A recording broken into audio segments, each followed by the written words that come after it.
It's the Happy Families podcast. It's the podcast for the time-poor parent who just wants answers now. When we got married, I would fly from Rockhampton to Brisbane to see my dentist. Yes. One, because I was a person. I didn't feel like a number with him. He knew my family. He knew me. Yeah. And he loved seeing me grow and progress. And now here's the stars of our show, my mum and dad. So, Kylie, today it's all about you. This is a topic that you thought would be great, and we're going to dive straight into it. We're going to talk about the 7 or so people, parents, assistants, people who are around that we need to have in our parenting village. And the reason this is all about you is because if there's one thing that you say a lot on this podcast, and you know this because you've been going back through all of our old podcasts and listening to them, it's that it takes a village.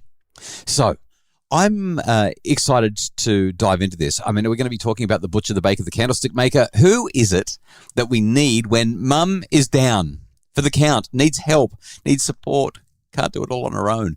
What do we need in our parenting support village? So I'm going to say neighbours, teachers, friends, community leaders, medical professionals, surrogate aunts and uncles. And surrogate grandparents. Okay, so that's your list of 7. Let's break it down and go through them one at a time. Where do you want to start? At the top, neighbours. Okay, it takes a village and it starts in your neighbourhood. There's a lot of research. Now, this is mainly American research. America is it's a different place to Australia. But I think this research will really resonate with people, whether they're on the Australian continent or the American continent. And that is that we see well-being increase when neighbourhoods feel safe. And that's definitely been our experience. Oh, so much. We've lived in neighbourhoods where nobody had a front fence. Yeah. And the kids just had the ability to roam wherever they wanted to, and it was just delightful. We've also lived in neighbourhoods where everybody has an electric gate. Yeah. And it literally stops social interactions. Well, just on that, the last house that we lived in when we were in Brizzy, for that 5 years or so, we had no gate at all on our property, but it was a battle axe block, and we were sort of up behind the neighbours in front. The thing is, we had dogs, and so we installed a gate because we didn't want the dogs escaping. There's laws about that. We have to keep the dogs contained. There was no easy way to contain them without a gate on the driveway. But we put the gate all the way up towards the house.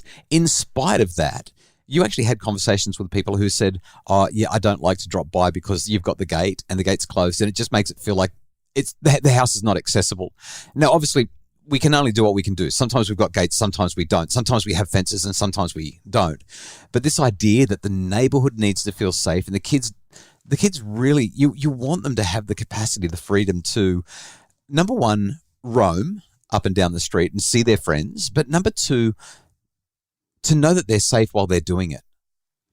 And I think that's the beautiful thing. We're now in a neighbourhood where on any given afternoon, I will get a text message from another parent in the street to just say, hey, just checking in, is my daughter at your place? Which feels great because it's usually me. I don't have a clue where she is because there are so many children in the street and they just love hanging out together. I'm going to say something that I know you won't want me to say, but I think that it matters for illustrating just how important it is to have great neighbours. And when we're talking about this village that really is so important, that's why we talk about it as often as we do. Being in a neighbourhood where you feel safe, psychologically and physically, matters so much. Many, many years ago, in fact, I'm going to share 2 experiences. Many, many years ago when our eldest was only maybe 3 years old, one morning, I was getting ready for work.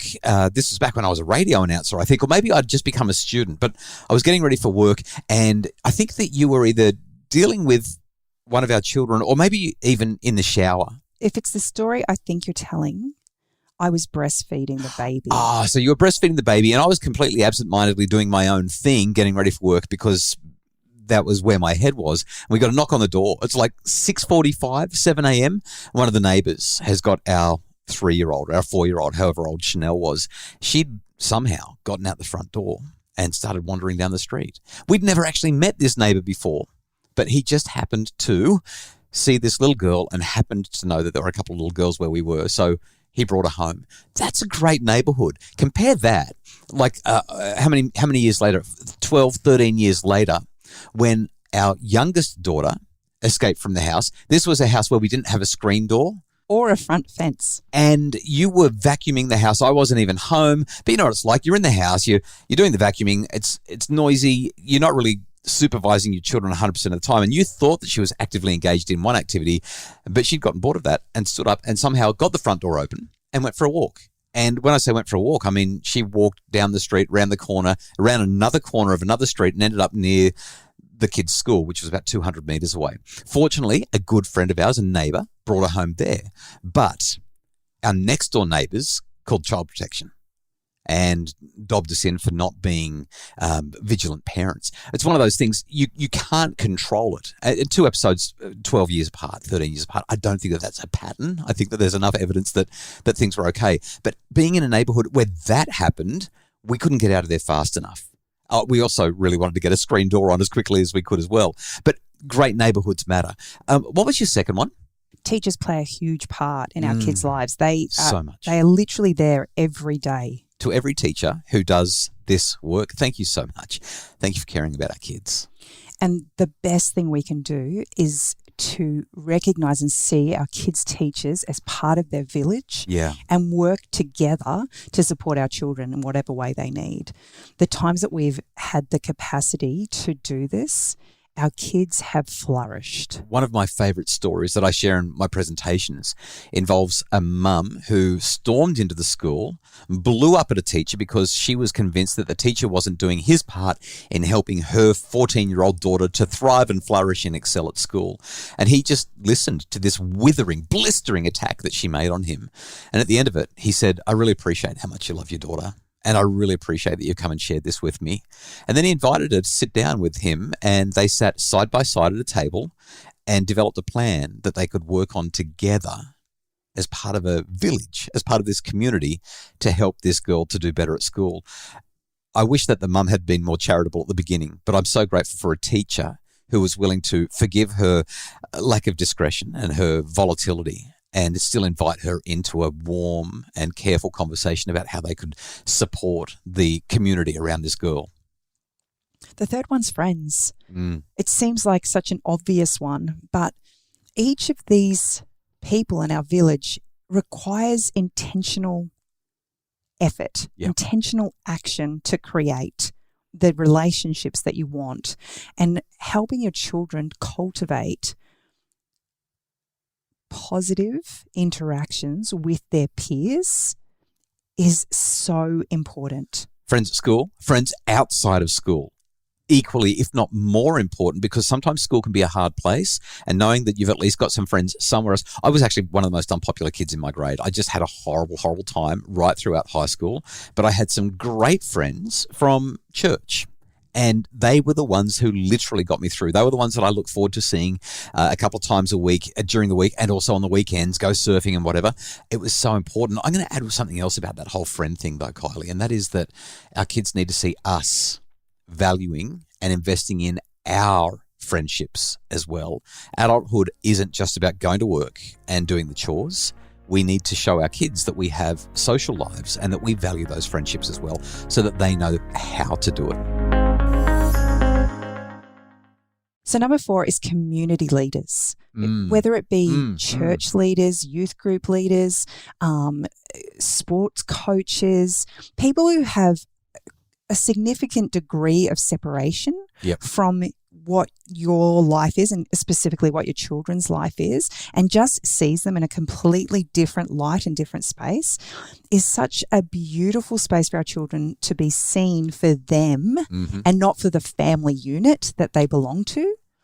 And I love that community leaders have always been a part of our village. They have always been there to nurture and strengthen our children in the ways that work for them. So I'm going to just quickly say something here, and that is that if you're hearing this one and thinking, it doesn't exist, I would ask, what are you doing in your home and in your family to be a part of the community? As we're getting busier and busier and as we're becoming increasingly individualistic, it gets harder and harder to really invest in the community. But being involved in the netball club or the soccer club or the surf club or the park run group, the local organising committee there, or being involved in a neighbourhood community group of some kind, it makes a difference. And having the kids involved, having your family participating fully in these kinds of things, or your local church if you have a religious orientation, these things will make a difference and build your community. I think I'm so glad that you said that. Gee, I forgot what number we're up to. Are we up to number 5? 5. Yeah, let's go. Medical professionals. I know this one probably may to some people feel like a bit of an odd one, but growing up, we had the same doctor my entire life. So by the time I became an adult and I was looking to get married and I needed to have specific conversations with him, he was a village member that I had confidence in going to see. Yeah. It was built over years and years of going because I had a sore finger or I broke my leg or all of those things. And he saw me grow. So he understood my family dynamics. He saw me as an individual. My dentist is another person. Nick. When we got married, I would fly from Rockhampton to Brisbane to see my dentist. Yes. One, because I was a person. I didn't feel like a number with him. He knew my family. He knew me. Yeah. And he loved seeing me grow and progress. He also knew my idiosyncrasies around dentists and the fact that I hate them. And he was really gentle and kind. All of those things meant that I felt like I had medical professionals that were on my side. They were in my village. And my doctor just thought I was funny because I showed up one day and I was worried because one of my pecs was bigger than the other one. I took my shirt off and I said, "Look, my body's not right. I've got my right pec is bigger than my left pec." And he just thought that I was his favorite client, his favorite patient from then on because I was worried about different size pecs. He explained that was normal. But having him there, I couldn't talk to my parents about this. There was no way I was going to talk to my parents about how my right pec was bigger than my left pec, and I was insecure about it. I was worried about it. I needed to see the doctor. So I love that you said that one. I wouldn't have thought about putting that in my village list, but I love that you said that. Aunts and uncles. If we've got blood relatives around, having them be a part of our kids' village is so important. But if we don't, who are adults in our lives that can play surrogate aunt and uncle to our children? Yep. Who are safe, almost parental figures that can be there when our kids don't feel like they can come to you as mum and dad to share their worries and their concerns? You had this as a teenager particularly. I feel like I've always had this. I've always had people in my life who have just loved me. I used to call them auntie and uncle. So there was a lady down the road. And when I say down the road, I'm talking about like 800 metres down the road. But they were just part of our extended family and part of our village. And it was Uncle Hillary and Auntie Debbie. And that's just what we used to call them. And they were not related to us in any way, shape or form. But back in those days, that's what you used to say as well. Everyone was your uncle or your auntie. We don't tend to say that stuff so much. We've got one more, is that right? Or have I lost count again? No, last one. Surrogate grandparents. Oh, yeah. If your grandparents Love are this. around, like for some of us, we've lost our grandparents. Yep. They've actually already died.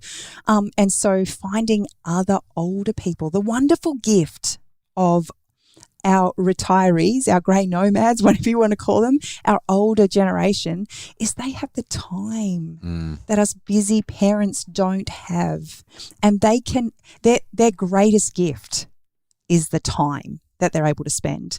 So we've got a few neighbours who fall into this bracket, and they're not only our neighbours, but in so many ways they play a surrogate grandparent for our 9-year-old specifically. She loves going and knocking on their doors, playing with their cat and dog, swimming in their pool, selling her little trinkets and bracelets that she makes with her beads down on their corner. They bring out their furniture, so she's got a table to show everything on. And they'll sit there with her because they have the time to do it. Which brings me to, and you've actually said the word that I really wanted to emphasize. If we want to build up these 7 people, bring them into our parenting village, create a parenting village, it comes down to time, T-I-M-E. Doesn't matter whether or not, maybe it's your local butcher, like, or the local grocer or something like that. The village builds as we have those brief, almost meaningless interactions at the beginning. Hey, how you going? Yeah, nice to see you. Or if you go down to the local cafe and they remember your favorite drink, they know that I love that smoothie. They know that somebody else loves that particular coffee. And you have these slow but growing simple interactions that build into a bit more of a, hey, how you going? Or, hey, no kids with you today? Or, hey, this. Or the conversation builds, it develops and grows. And all of a sudden, this person becomes somebody that you share something with a little bit extra one day. The relationship grows through time, involvement, and investment. So we've been on the coast now for about 18 months. Yeah. I've been going in and out of the post office for 18 months. Yes. And one of our daughters has just taken on all of your book postage Right. as And a if you little haven't- side job. Yeah, if you haven't yet ordered a book from happyfamilies.com.au, The Parenting Revolution is available, and Annie would love to pack it for you and post it so that she can earn some pocket, she can earn a wage, she can earn some money, but really you just want to build up the village at the post office, don't you? Well, I went down to the post office and I explained to Vicky down there what needed to happen, and I said that my daughter was going to be taking this on, and she was literally, I made her day. Yeah. She was like, oh my gosh, I've got some news for you. I am going to save you so much money. Right. So she talked me through it, and I said to her, okay, this all seems like a little bit, she said, it is a little bit overwhelming to start with. She said, but let's just do it here for now, and then we can work on the next step next time. So when I went in the next day, she said, oh my gosh, she said, you left. And she said, and I must need a life, she said, because I thought of another way I can save you more money. Oh, gee. And so every day we go in now, Vicky's so excited. Oh, you've only got a small pile today, Kylie. You know, she's so aware of who I am that her face lights up when she sees me. And we talk about feeling time poor, and it's real. We have so many time restraints on us. And it feels like to build this village is going to be all consuming and take up all of our time. The reality is it isn't going to happen overnight, and it is a slow gain. But once you're there, that village actually helps with this feeling of being time poor. This village takes your kids under their wings. We've had so many beautiful people over the years who've literally played mum to them when I've had a new baby, and they've taken the older kids under their wings and just loved on them when they felt like mum didn't have the capacity to. And I just feel so blessed that those people have had so much beautiful and positive influence in my kids' life. It doesn't detract from who I am as a parent. It doesn't diminish my efforts. What it does is it adds to it. The Happy Families podcast is produced by Justin Rulon from Bridge Media. Craig Bruce is our executive producer. For more about making your family happier, please visit us at happyfamilies.com.au. Oh, and tomorrow, a really big question that we're going to be answering about what to do when parents are absent in your life. It's the Happy Families podcast.